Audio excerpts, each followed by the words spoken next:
we're very pleased indeed to welcome Connie Lee to give one on moving forward with Cavernoma treatments. Connie Lee is, I think I would say, an exceptionally good friend of Cavernoma Alliance, because when Ian Stewart was founding Cavernoma Alliance in 2005, he got a lot of help from Connie, who had, I think only not many years before, started Angioma Alliance. And since then, she's been a tower of strength to us, as she has to people around the world. So I think I'm going to leave the introduction of Connie there. I'm just going to say one other thing, if I could. We always start off with a protocol, and by taking part, you agree to keep any personal information discussed confidential. I think there's going to be less in this than some, but nonetheless, it's not for broadcasting around the confidential parts afterwards, particularly about people's ailments. Please be respectful and kind at all times. That is kept to. The views of everybody are our own. They don't necessarily reflect the views of CAUK or of current clinical advice. And if you want to take forward something for yourself, you need to seek the advice of your own clinicians. This meeting is being recorded. It's going to be uploaded onto our YouTube page and onto our website.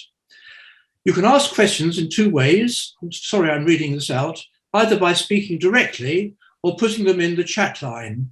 The question and answers will be included in the recording, so everything will be included.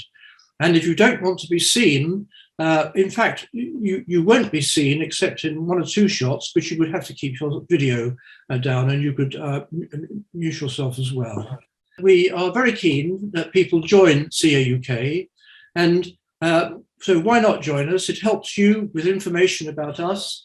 The expensive support we provide is restricted to members, so therapy and some other things. And it helps us because, believe it or not, we have the best UK database of people with Cavernoma from the UK.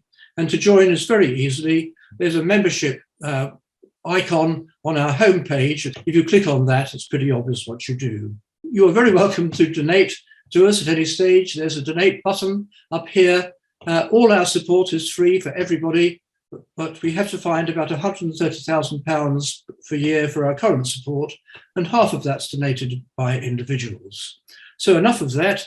Connie, I think it's over to you. And thank you very much indeed. We are looking forward to what you have to say immensely.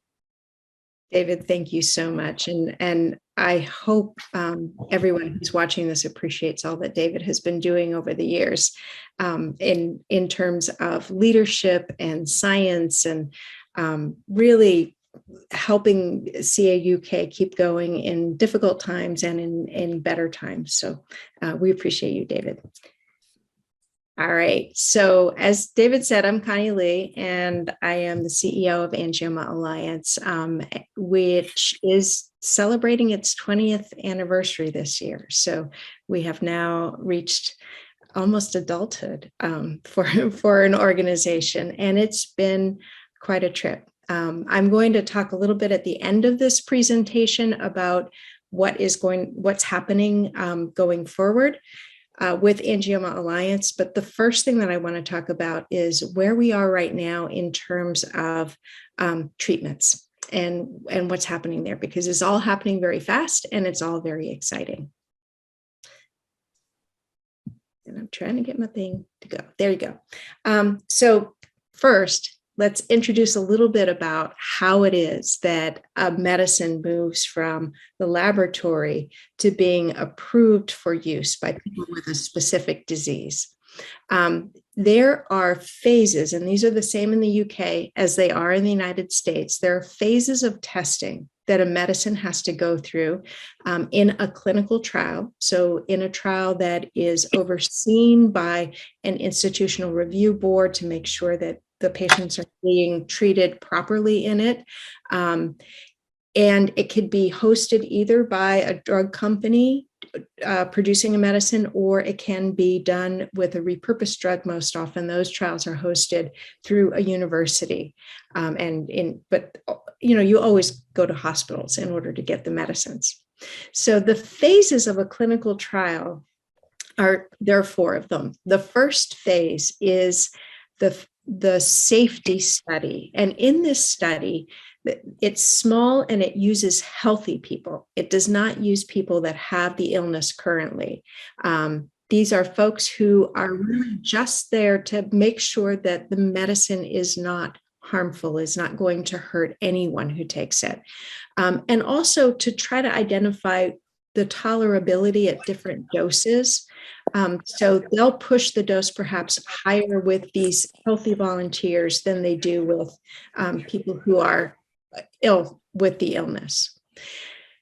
So once that's done, and that takes about 20 to 80 people, it usually takes several months. It can take up to a year, depending on how stringent the company is, more than anything. Phase 1 trials are for new medicines that have never been used for a different purpose. Then they can move to phase 2. And in phase 2, that is the first time that someone with an illness actually tries a medicine, especially if it's a new medicine. Those trials also are relatively small. 100 to 300 people take part in a phase 2 trial. Even in a rare disease, it can be even smaller than that. The trial that we have right now that's in phase 2 in the United States has 60 people that are going to be enrolled in it. But I think there will be an expansion of that. If the first half of phase 2 goes well, they will add even more centers and even more patients. A phase 2 trial lasts up to 2 years. It's not a short enterprise, but at the end of a phase 2, you should know whether the medicine is safe for people who have an illness. And then they should also have a pretty good idea of what dosage levels the individuals should take if they have the illness. And you may begin also to see whether or not there's efficacy, whether or not the medicine is actually helping. So then, if you've gotten through that part, you can move into phase 3. Now, a caveat here is that for rare diseases, sometimes phase 2 is all you get to because there just aren't enough patients, or because the need is so great and the medicine does appear to be really, really safe. And so at phase 2, the regulating board, whoever it is where you are, can make the decision that, okay, we can take, you can take this to market, we can approve this for use by patients. More typically, a medicine needs to go into a third phase where the trial is increased in size. Here it says 1,000 to 3,000 participants. I think that would be a little bit too ambitious for a trial for cavernoma. It is a little bit more extended. If there's already another medicine out on the market for the indication, you would be looking at the efficacy of the drug, the new drug, compared to what's already out there. But no matter what, you really here are focusing on efficacy. Is it doing what they're expecting it to do, and is it doing it well? A company certainly is not going to want to put a medicine out into the market if it is not much better than a placebo. A placebo is a sugar pill, and in almost all cases with clinical trials, we want to make sure that we are comparing a medicine against a control. The control is usually some sort of pill, and that's like a sugar pill. Neither the doctor administering it, nor the investigators who are behind the scenes, nor the patient know whether they are on the medicine or on placebo until the very end. And then the trial is unblinded. Finally, at the end of phase 3, a medicine is approved or not approved. The regulating agency can say, nope, you didn't show enough efficacy for it to make sense for us to let you take this out to patients and out onto the market, because you're just selling snake oil, something that is, or homeopathy, something that is not doing anything. And we can't allow you to take that out and try to sell it to patients. Or they can say, congratulations, you've done it. You've made a medicine for this illness. It is helping patients. Go on and take it out. Well, even at that point, there's another phase that comes after. And that is, once it's out on the market, then it's going to be used in less controlled circumstances with a much wider group, we hope, of patients. And so there still needs to be investigation of long-term efficacy. Are there side effects? that weren't picked up in the original trial. And so then there can be, again, another look. And medicines do every once in a while get pulled from the market because something happens and we find out that they really should have been out there. All right.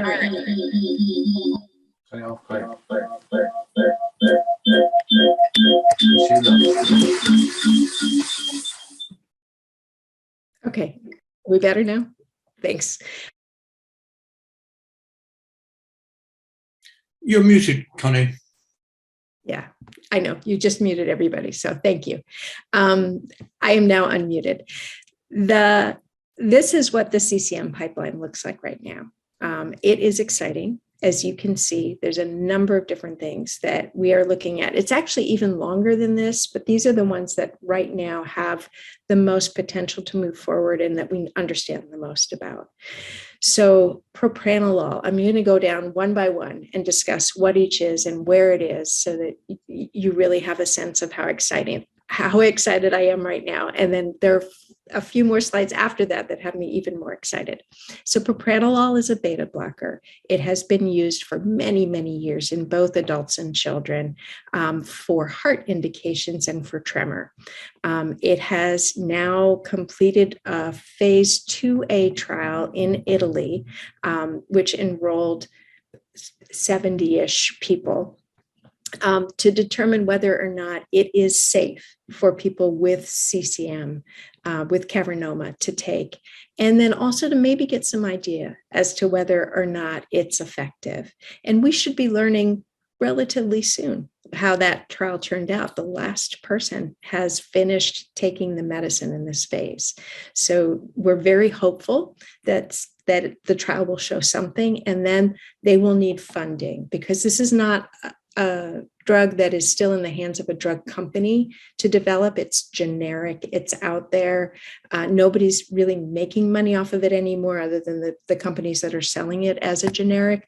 The trials need to be funded by government agencies. And so the Italians and others are working together to try to get funding for a next step, and one where the trial is more than 70 people and where we can really determine whether or not there is a difference being made by this medicine. The next group of medicines are Rho kinase inhibitors. They are, I'm not going to go into what a Rho kinase inhibitor is. They're medicines that can work for CCM, we think. We're testing them. Atorvastatin is the one that's gotten furthest along. That is, again, a repurposed medicine like propranolol. It has been on the market for cholesterol for a very, very long time. In the US, it was sold under the brand name of Lipitor. I'm not sure if that was the case in the UK. That is also in a safety study right now. It's called an experimental proof of concept study, where they are trying to determine whether or not it's safe for our patients and also whether or not it might have some effect. That trial is still enrolling and will probably continue enrolling through the end of the year. And if you've ever watched any of the webinars from Dr. Issam Awad at the University of Chicago, this is his baby. The trial is being hosted only at the University of Chicago. So that is underway. But then there's another one that is a drug that is also a Rho kinase inhibitor, but it doesn't do anything else. Or the intent is that it won't do anything else like lower cholesterol. It will just inhibit Rho kinase, and it is being developed specifically for CCM. This drug is called BA1049, and it is being developed by a company. So it has not yet entered its phase 1, which is the point where a healthy person would take it. That is something that they're hoping to start, though, by the end of this year. And so if they can find that it is safe in healthy volunteers, then potentially by sometime in 2023, we will see this start moving into patients, into cavernoma patients. Then we have an exciting medicine called REC-994, not an exciting name. Sorry, we don't have real names until they get to a certain point. This is being developed by a company called Recursion, and it is basically an antioxidant. So the way I describe it is it's like vitamin D on steroids, but I'm sure that's really not a great characterization. It's just how I think of it. They have made it through their phase 1. So this is a safe medicine for the healthy volunteers. And beginning in March, just last month, the very first patients with CCM with Cavernoma started taking this medicine. This phase of the trial is also a phase 2A, where it is intended to look at the safety of the medicine. This medicine has never been used in people before, not just CCM patients. So we're looking, the phase 1 said it's okay to use in people, but we need an extra double check still with CCM patients. So the phase 2A is going to go for 1 year only. They're enrolling 60 patients. They have 7 sites listed on clinicaltrials.gov, which is where you would find all of the clinical trials for Cavernoma, whether they're here or in Europe or in China or wherever. And then I know from behind the scenes that there's yet another 7 sites that are going to be opening behind the 7 that are listed online. The intent is to get this enrolled quickly. If the phase 2A is successful, they will expand out to a phase 2B. Hopefully by the end of 2023, we'll have that phase opening up, which will last another year. And then we can see whether or not they need a phase 3 or whether the FDA is going to say that, and then in Europe also, whether there is a mechanism for them to get approved already at the end of a phase 2. Connie? Yes. Could I, I know I've asked people not to ask questions, but forgive me. Could you say what effect these drugs are likely to have? I mean, for example, are they going to prevent bleeding? Are they going to prevent growth? It'd be very helpful, I think, to know what effect it is that is being measured. Yeah, so it's different for each of them, and some of them I can speak to, some of them I can't as well. I know for REC 994, the effect that it's supposed to have is to stabilize the blood vessels. It is not meant to be something that you take immediately after a big hemorrhage. They don't anticipate that it is going to be have that huge of an impact that it's going to, stop the second hemorrhage from happening immediately. It is supposed to be more of a long-term maintenance medicine that we hope will keep lesions from growing more, and we hope will keep them also from hemorrhaging. So for propranolol, I think what they're looking at there is also new lesion development. So for people who have the hereditary forms of the illness, they get more lesions over time. Propranolol is a drug that in mice seems to have made a difference in that. And I think also they're looking at that for lesion growth and not lesions not continuing to grow more. It may indeed have an impact on hemorrhage, but that's something that they need to look at further. Atorvastatin and the Rho kinase inhibitors, those are being given to people immediately after hemorrhage. So atorvastatin in particular is the only one being tried yet in people. That is what they're trying to measure there is people who have a hemorrhage from a cavernoma are much more likely to have a second hemorrhage within 2 years of their first hemorrhage than they are at any other time. So the medicine is being given early in that cycle, ideally before less than a year after, or less than a year from when a hemorrhage has occurred. And then the measurement is there a second hemorrhage, or they're trying to do a little bit finer grain measurement of, is there iron deposition? And I don't want to go too far into cavernoma basics, but hemosiderin is something that you may have all heard about that is from blood oozing outside of a lesion. And so, or that is inside the lesion. There can be more or less blood at different times in a lesion. And so this is something that they're measuring via MRI, specialized MRI now, to see if atorvastatin compared to people who are not on atorvastatin, if those folks are having less hemosiderin, less iron deposition in their lesions or outside of their lesions. So that's those. So then rapamycin is an mTOR inhibitor, and that's something that's very new in the idea of it being applied to people with cavernoma. It has been used long-term for a variety of things. One of the most closely related to us, though, it's been used in people who have vascular overgrowth syndromes, in a trial kind of way. I don't think it's yet approved anywhere for those, but it has shown effectiveness in people who have large external vascular overgrowths and some internal, but not cavernous malformation. It is a medicine that was tried in mice at the University of Pennsylvania and appeared to have really good efficacy. It was tried in a kind of mouse that they want to keep trying it more in mice before they do people. And the reason I have it there being through phase 1 is because it has already been a medicine that's been tried in healthy humans, just not for our indication. We were not the phase 2 that came after that phase 1, but it is something that is safe, but a little bit more prone to side effects. It's a stronger medicine than the other ones that are on the list so far. And that one, ideally, that one will keep lesions very quiet. Again, there's a cost benefit. You may get more side effects, but the potential for rapamycin is that it will stop aggressive growth of lesions, ideally. Again, more testing needed.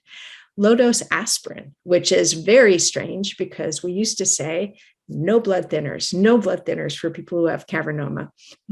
There's been a lot of research now in the UK and in Europe saying, well, maybe that's not the case. And also some of the results that we saw from COVID infection seem to indicate that particularly for people who have sporadic lesions that are associated with a developmental venous anomaly, making sure that blood doesn't clot is as important as making sure that blood doesn't get too thin. It seems like there's a narrow range that is ideal, not necessarily narrow, but there's a range of blood thickness that is ideal. And so low-dose aspirin can perhaps prevent hemorrhage by reducing any clotting that might happen in a developmental venous anomaly that would then result in backing up of blood and hemorrhage in the associated cavernoma. That trial, I believe, is seeking funding. I don't even know where they are with that one yet. It's not on my side of the pond.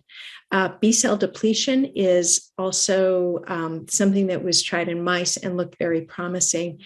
It's a medicine that is much stronger than anything else that is on this list, even stronger than rapamycin. So probably it's a medicine that would only be used for people who have a brainstem hemorrhage, a serious brainstem hemorrhage. And so the market is very small. We have approached a company who makes a B-cell depletion agent, the one that's the most popular, and they did not want to risk their market on us on having an indication where it might not work or it might hurt people. So we'll probably have to wait until there's a capacity for us to get funding for a generic trial. Vitamin D3, you can all take now. Don't even worry about it. You take your vitamin D3 because what we know is that low levels of vitamin D in your body, if you go and get your vitamin D levels checked at your doctor's office, if they are low, then you are in a group of people who have been shown to be more susceptible to chronic aggressive cavernoma disease. So vitamin D3, there will never be a trial because it is impossible to control. People get vitamin D from the sun. People get vitamin D from milk. There's just too many sources of vitamin D. The best thing that you can do is get your levels checked and see whether or not they're low relative to what is considered normal. And if they are, then supplement based on what your physician tells you. Gut bacteria, more research is happening there as well. We understood that, or we thought we understood that part of what can cause activity and new lesion formation is an inflammatory response that comes as a result of bad bacteria escaping the gut. And the way that happens is the gut lining is compromised. In some cases, it's genetic because of a CCM3 mutation, or in some cases, it's because we've just eaten too much junk food. Artificial preservatives and artificial emulsifiers are the culprits in damaging the lining of the gut, thereby allowing an environment in which bad bacteria are more likely to escape and create this inflammatory response. So that's why we promote a lot people making sure that their diet is healthy. It's fruits, vegetables, meats, all those things are fine. Just try to protect the inside of your gut. We are, I understand there are more studies happening right now in animals. We will learn probably about that by the end of the year to see what they're thinking in adults, just to see if there's more results there. And then finally, thrombospondin is a medicine that they have been looking at. It's an angiogenesis inhibitor, which means it inhibits the growth of blood vessels. And this is very early. It's only been used in mice so far. And I have no idea what kind of timetable we'd be looking at for use in people. So that's the current very, very full pipeline. And now I have some things that aren't even in the pipeline yet, but are really cool. So I want to make sure you know about them. One of the technologies that I'm most excited about is called focused ultrasound. In focused ultrasound, ultrasound beams are directed at a lesion.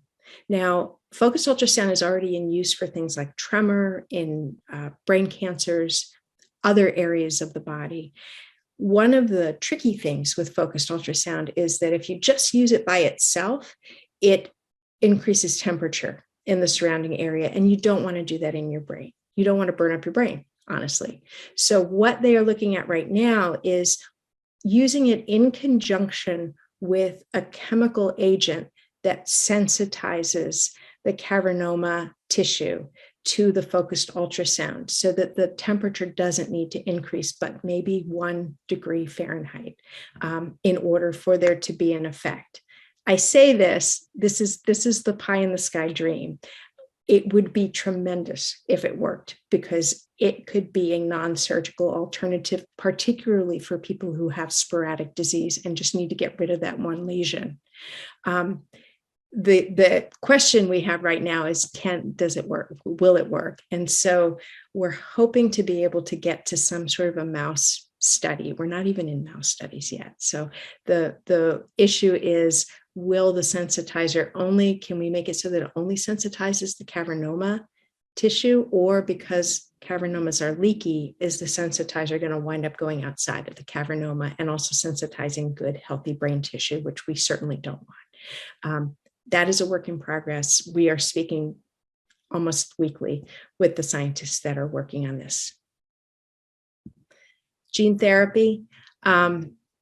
This is another work in progress, very early. We are trying to figure out if there is some way for people who have particularly the familial form of the illness to receive gene therapy to repair the faulty gene throughout their body, particularly in the cavernomas themselves. We're not there yet. The likeliest candidate for that is the CCM3 gene. It's a very small population of people. The reason it's likely is because it's the smallest of the genes, which would make it easiest to do gene therapy with. And also it has the most severe presentation, so it has the greatest need. This is still a bunch of years away. We have been working multiple channels to try to get funding for this kind of work, and we're not quite there yet.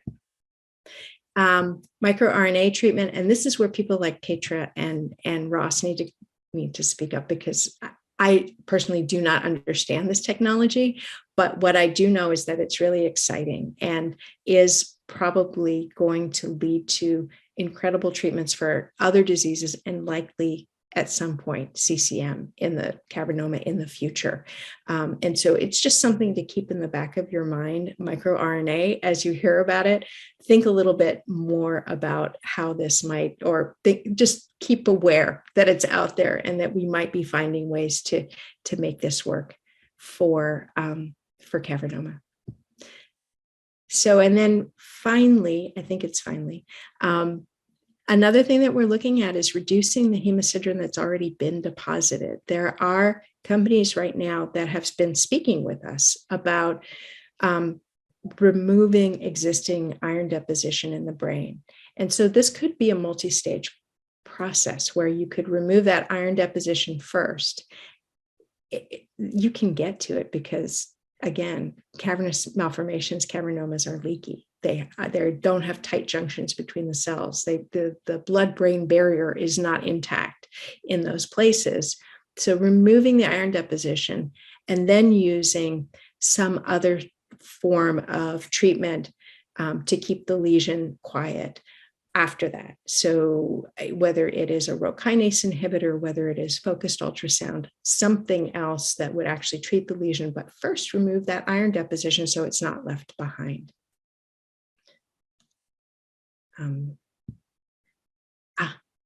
There is one more. So, and then we need to figure out, so a lot of the problem with medicine is that it needs to get digested. Most things that we take are pills if they're convenient. Otherwise, we get, like shots, or we have to go and get infusions or other things that involve needles.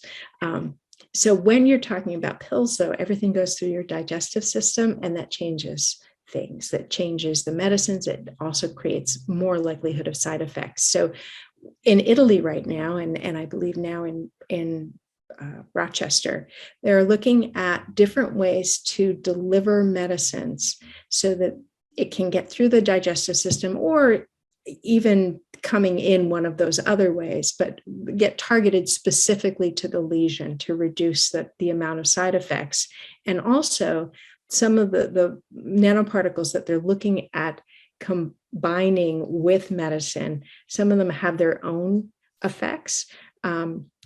So you can deliver combination therapies with nanoparticles. So that is again something that we're looking at as an exciting possibility in the future. So that's what I have on research. And David, did you want me to answer questions? Because then now I'm going into the 20 years of Angioma Alliance part of the talk, which is somewhat shorter. You're muted, David. You're muted, David. My trick. I think carry on and talk about Angioma Alliance, actually, Connie. All right, I will do that. I'm happy to. So we have been around for 20 years. As of May 15th, the 15th of May is our 20th anniversary, and I could not be more proud. The difference between 2002 and 2022 is just striking. So in 2002, there was no information for patients, nothing. I did my first Google search and it came up blank. Now, and since 2005, honestly, CAUK has been providing excellent information for patients. Angioma Alliance has an extensive website, and I'm hoping most of you will visit it, or all of you will visit it at some point. In 2002, patients had no way to meet each other, and no patients knew other patients. Unless it was some other member of your family, you were alone. You were alone with this. And I can guarantee you there is nobody who is watching this right now who has to feel alone. If you feel alone, it's on you, because there are support groups in CAUK. There's plenty of support groups in Angioma Alliance. Jeffrey gets up at 4:30 in the morning in order to attend them. We have support globally. There are 21 patient organizations that have grown up out of a few of them out of Angioma Alliance, even more of them out of CAUK. It's out there. If you need support, it's there. Back in 2002, there's very little scientific understanding. We were able to identify one of the genes at that point, the CCM1 gene. We knew where it was. 20 years later, we have our first clinical drug trials. In March, we have the first one that's specific to CCM, where a company said, we think we can help you. So this has been, oh my gosh, it is a completely different era that we're in right now than we were in 2002. And then finally, there were no treatments in sight aside from brain surgery. My daughter went through 4 brain surgeries before she was 4. And there was no possibility that there was going to be anything else for her. And so now we have treatments that are coming, and Some of them are going to be medicine, some of them are going to be other things. And we have the promise of a cure at some point. So I get teary when I think about this. And what is Angioma Alliance doing? Right now, Petra Magnuson is here. She is the co-chair of our International Comparative Mouse Database. And why are we doing this? You're wondering. We have too many mice. We have like 15 labs actually that have mouse models, and they're all of the disease, and they're all somewhat different. So we don't know necessarily right now who has what. And we also need to be able to figure out which mice might be the best for which experiments. And we want to be able to prioritize the medicines that we are trying in these mice so that we're working together instead of each lab doing their own thing. So this year we started a little consortium of 13 of the labs coming together. They're going to be sharing their data as soon as they find their time. There's a database set up waiting for them to enter information into, and then we will come together and start discussing what's in there. Angioma Alliance, we're going to expand our biobank. We have a DNA and tissue bank that has not been utilized as much over the last few years. We are moving it to a larger facility, and including, in addition to cavernoma tissue and DNA samples, we're hoping also to collect plasma and urine samples that are used in biomarker research. Biomarker research will help us with improving diagnostics, but definitely, and even more so with predicting course of the illness. Is somebody going to be more at risk for hemorrhage, for example, in the next months or year? We are constantly connecting with companies, bringing new companies in, getting them interested in us, working on what we need to do in order to be the most attractive for companies to think about us as they are developing or wanting to try their medicines. In the next few years, we're going to be convening an international patient and researcher meeting that will come off of the James Lind priority setting meeting that the CAUK had, and sort of update that so that we can understand better what the research priorities should be now and bring together all of the smart people who can help us figure that out. And then for the first time, Angioma Alliance is going to start funding research. We did a few little grants long ago, but we are now financially in a position to be able to offer a little bit more. And so over the next year, we expect that we will be funding 2 or 3 pilot studies of varying kinds. So I think that's all I have. Yeah. So then thank you. Thank you, David. And thank you, CAUK, for having me. I always enjoy talking to you. And I'm ready for questions. Connie, thank you very much indeed. Absolutely fascinating. Now you can put questions into the chat line. There aren't any there at the moment, or you can ask them directly. Now, often we maybe we'll unshare the screen, Connie. Normally, we only have enough people on these for seeing it on one screen. Now we've got 3 screens on mine, so I'm not necessarily going to see people asking questions. So maybe just shout out and unmute yourself, say your name and ask your question. So I'm going to ask the first one, if I may, and that is, of all the medicines that you see there, what do you see as the most likely to be, out there, ready for people such as us to use, and what will it do, and when? I don't know. I mean, I think that's a difficult question. That's why we have clinical trials, David. I can't. I honestly, that is not a question that I can answer. There's certain things that make some medicines easier to move forward if they've already. The repurposed medicines are easier because we already know that they're safe.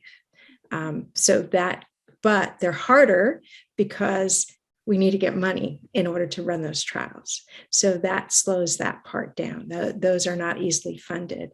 The medicines like BA 1049 and REC 994 that are being developed specifically for CCM hold a lot of promise because they are being developed specifically for CCM.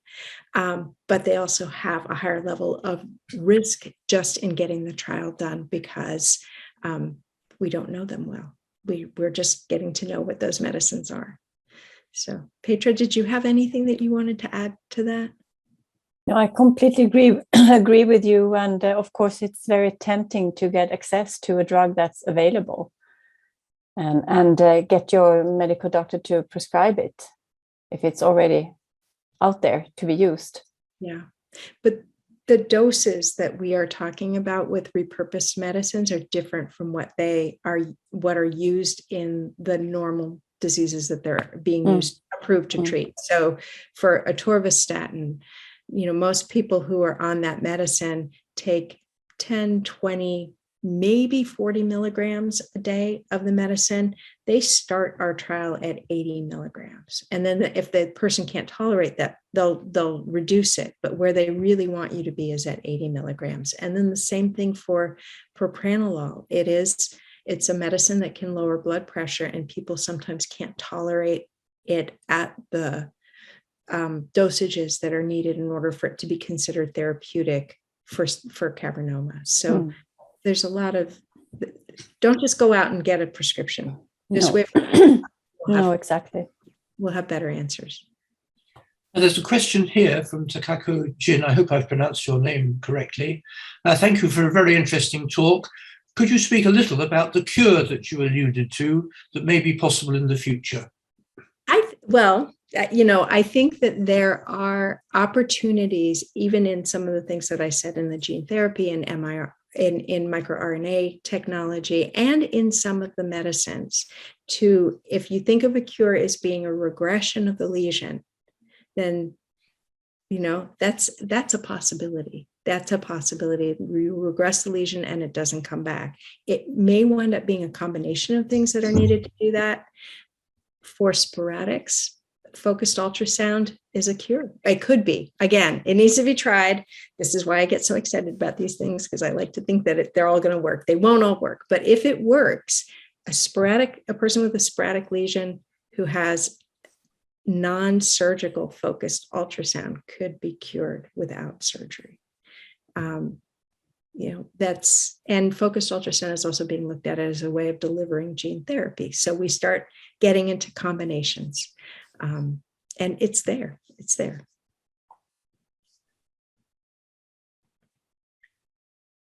Could you say a little bit more about gene? Here we go. Jeffrey. I'm already on 80 milligrams atorvastatin, no trials happening here. Are you going to say a bit more, Jeffrey? Why are you on 80 milligrams atorvastatin? Nothing to do with your cavernoma. No, it's nothing to do with the cavernoma. It's to do with joining what they call the zipper club, having a quadruple bypass. They think that I need to be on that level of drug. Yeah. So, and as the trial has results, as you see what the results are, you'll know probably whether that's having a good impact on your cavernoma at the same time as keeping your heart healthier. Which cavernoma, Connie? Yeah, take your pick. Yeah, take your pick. Sorry. Someone else is asking. Yeah, Julie Shore. I'm sorry, I'm seeing them too. That's good. For spinal cavernomas. I don't honestly know the answer to that question. I would imagine that the answer would at some point be yes, but I would need to find out from the focused ultrasound people. I know the first thing that they're looking at is brain lesions. The challenge is getting through bone with focused ultrasound. So they think they can do that with the skull. I don't know about vertebra. I could find out though. Ian Butter's got his hand up. Ian? Thank you. Connie, great talk. Thank you very much indeed. I'm learning an awful lot on behalf of my wife. who had a sizable cavernoma removed from her left frontal lobe back in January. My concern is whether or not, and she's back in the nursing home now, is whether or not the medical attention post-operatively needs to also consider some of the things that are now emerging from your talk, you know, whether or not anti-seizure meds is enough. That seems to be the only thing they're doing now. Yeah. So, I mean, I think the concerns post-surgically are, and some of them are similar, some are different. You know, there is, for some people, a risk of regrowth of a lesion post-surgically. That's my concern, yeah. Yeah, certainly these same medicines would be the things that you would be looking at, but you would not necessarily look at one of the very powerful rapamycin B-cell depletion agents. You might want to, you know, eventually they may be trying these on some of the milder ones like Rec 994 or propranolol, if they happen to have any effect, to try to prevent regrowth of the lesion. But then, you know, I think when we talk about post-surgical, we're also talking about the iron deposition is still there unless extra tissue was removed, and that's still an irritant to the brain and can still cause seizure activity. So, you know, there are other medical options that will be out there in the next 5 to 10 years. I'm certain of it. That could make a difference post-surgically. And then finally, stem cell therapy is being looked at. It's being tried for ischemic stroke. It hasn't yet made it to hemorrhagic stroke. When it does, or if it does, if it's deemed to be something that might be a potential, then there is the potential there for restoration of function. For people with brainstem lesions, that would be a game changer. Thank you very much.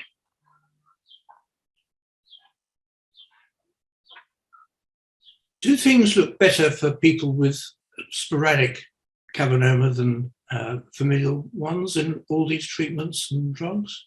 No, I don't think that's the case at all. I think sporadic lesions, we're understanding they might have a somewhat different origin than familial lesions.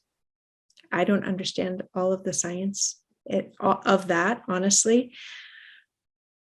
All of the drugs that we're looking at right now were developed using mice that are genetically engineered to have familial forms. So we know that they work in the familial form of the illness. We do have some models of mice now that emulate the sporadic form of the illness, but they're very early in testing any medicine. So I think people who have the familial form should feel heartened that a lot of what they're looking at in terms of these medicines is the reduction of proliferation of new lesions, so not reducing the number of new lesions that form, and also things like keeping them from growing, you know, and keeping them from hemorrhaging. Those are things that cross both sporadic and familial.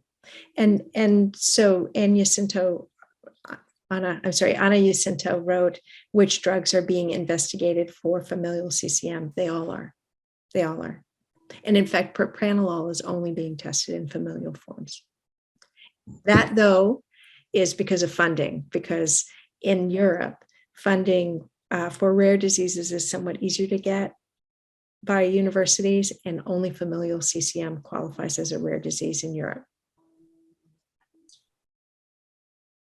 In terms of gene therapy, is there a difference? Gene therapy is probably just for familial forms. And I say that, and I am not a gene therapy expert, but I would imagine that if you have if you're doing gene therapy, you would need to know what mutation, which gene you're trying to repair. And with sporadics, you don't know that without actually going in and getting a biopsy right now. There may be an opportunity to use a biomarker in the future to figure out what the mutation is in a sporadic lesion, a biomarker meaning a blood test or a urine test. But until then, gene therapy is really for familial people, if it turns into anything at all.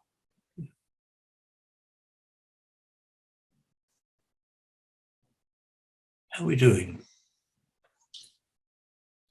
We're doing.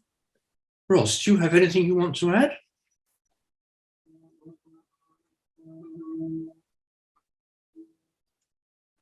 I do not have anything I would like to add. It's darker here. I didn't realize I was going to be. I'm far away from the light, so apologies for that. I don't have anything to add except that it's exciting to see all of this gathered in one place, and also to see the patient perspective as well. As a scientist, we often spend most of our time with mice, and it's not as good. It's nice to have the human connection. So it's wonderful to be a fly on the wall and participate in this fashion instead.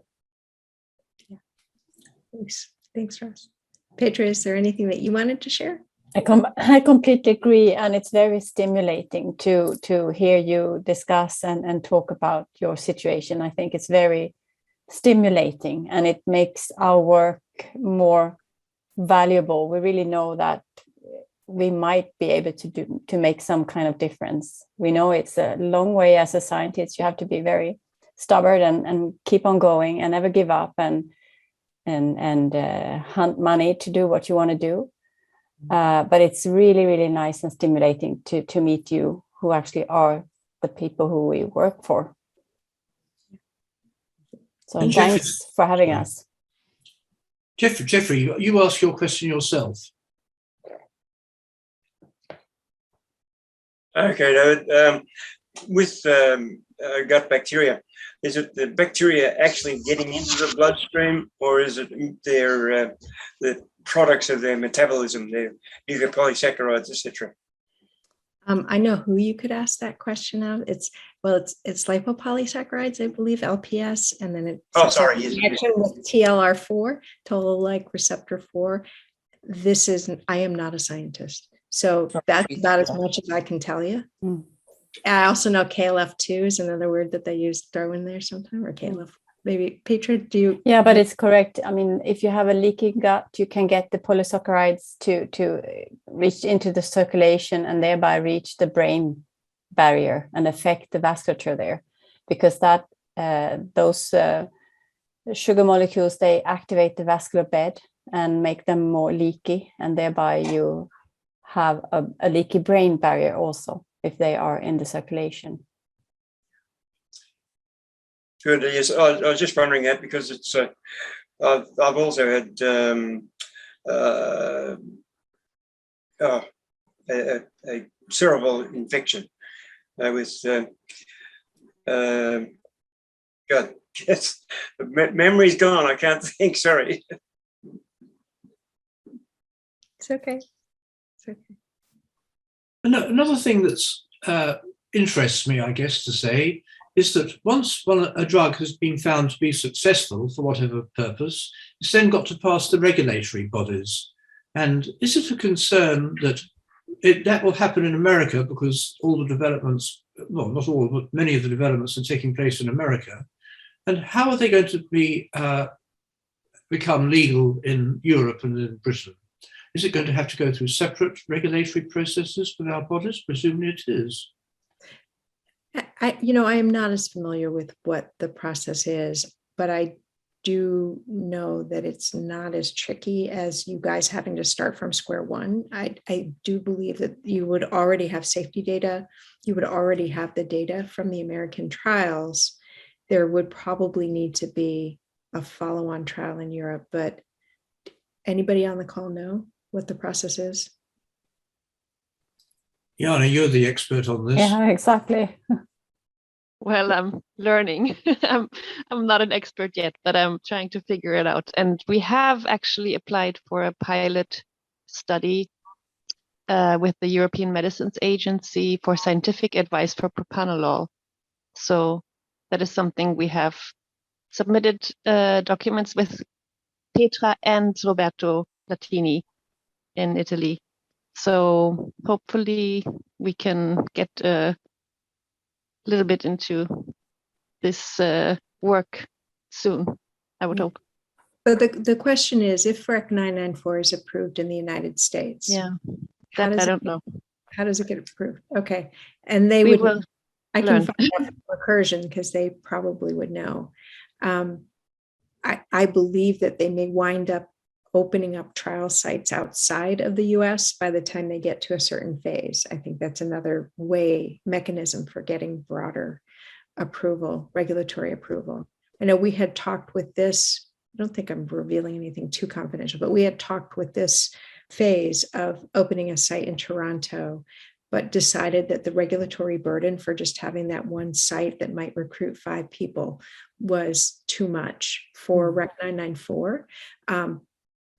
Later on, though, when they're trying to expand out and expand their market, I would imagine that they would try to get in at least some other, in the EU, into Canada, and elsewhere where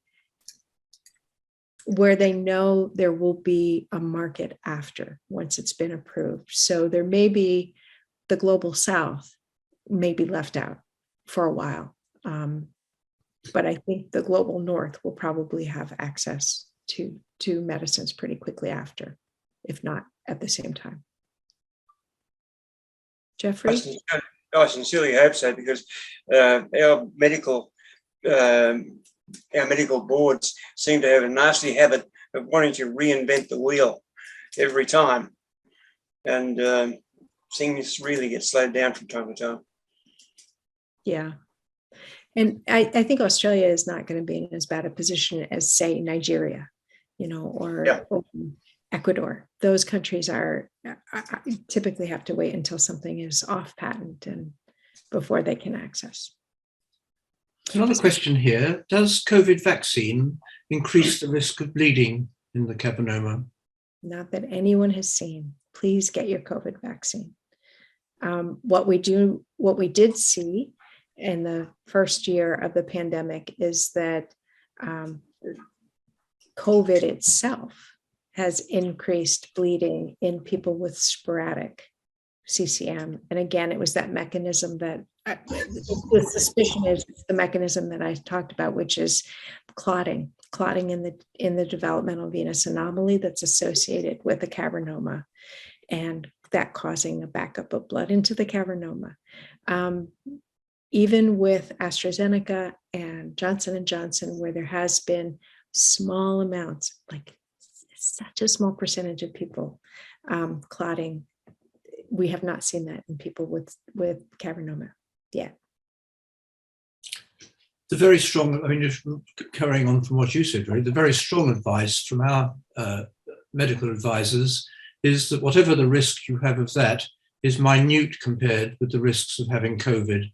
And therefore you should take it for that reason, even if there is a small change in risk of something else.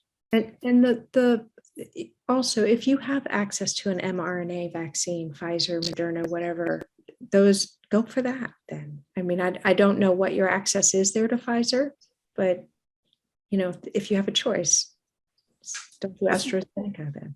I've never been given a choice. I've turned up and they said, here it is. Okay, sorry. Well, no, that might be I don't ask well enough. Yeah, we have a menu when we walk in. Oh, right. Which we do, and you don't have to pick the same one every time either. Well, maybe that's true here. I don't know. Connie, it's 8 o'clock, okay. And that's been a fantastic evening. Really grateful to you for taking the time and coming to talk to us. Thank you very much indeed. Thank you everybody for being here, and I think we'll call it a close.